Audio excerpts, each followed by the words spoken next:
అది హిమాలయాల్లోని ఒక నిర్మలమైన సాయంత్రం.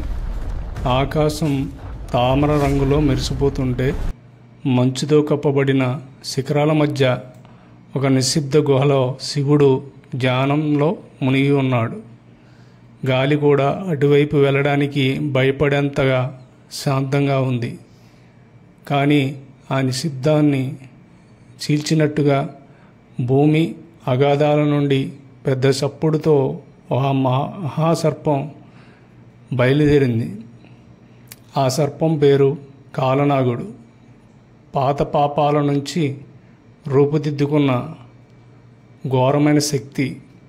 ఇది విలాసాన్ని పీల్చడం కాదు, దీని విషమే శ్వాస. దీనికి కాలాన్ని నియంత్రించే శక్తి ఉందని చెబుతారు. ప్రపంచాన్ని వణికిస్తూ అది శివుడి గుహ వైపు సాగుతుంది. కాలనాగుడు గర్జించాడు.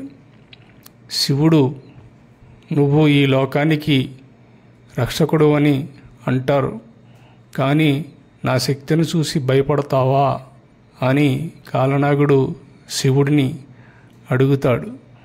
అయినా శివుడు కళ్ళు తెరవలేదు. ఆయన శాంతంగా ఉన్నాడు. కానీ కాలనాగుడు ఒక అహంకారంతో గుహలోకి ప్రవేశించి శివుడి ముందు భూమిని బిగించి తన్నాడు. పర్వతాలు కంపించాయి.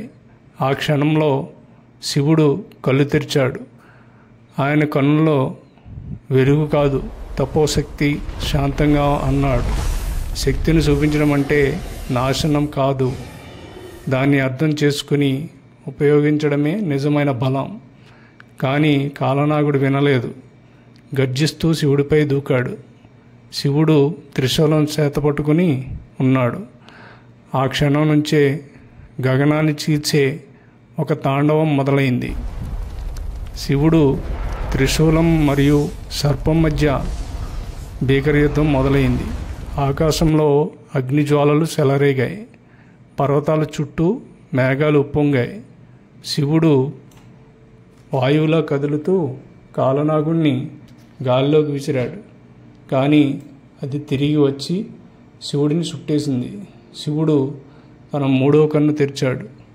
ఆ క్షణం కాలమే కదలకుండా ఆగిపోయినట్లుంది. మూడవ కన్ను నుంచి వెలువడిన అగ్నికిరణం కాలనాగుడిని కాల్చడం ప్రారంభించింది.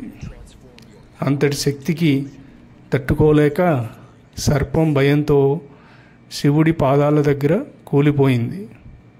ప్రభువు, నన్ను క్షమించు, నిన్ను పరీక్షించడమే నా అహంకారం, నీవే జగత్తుకి దిక్సూసి అని శివుడు ముసుకుపోయిన చిరునవ్వుతో నవ్వాడు.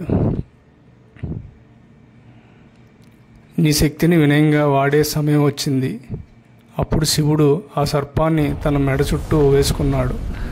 అదే సర్పం వాసుకిగా మారి శివుని శాశ్వత అలంకారంగా నిలిచింది.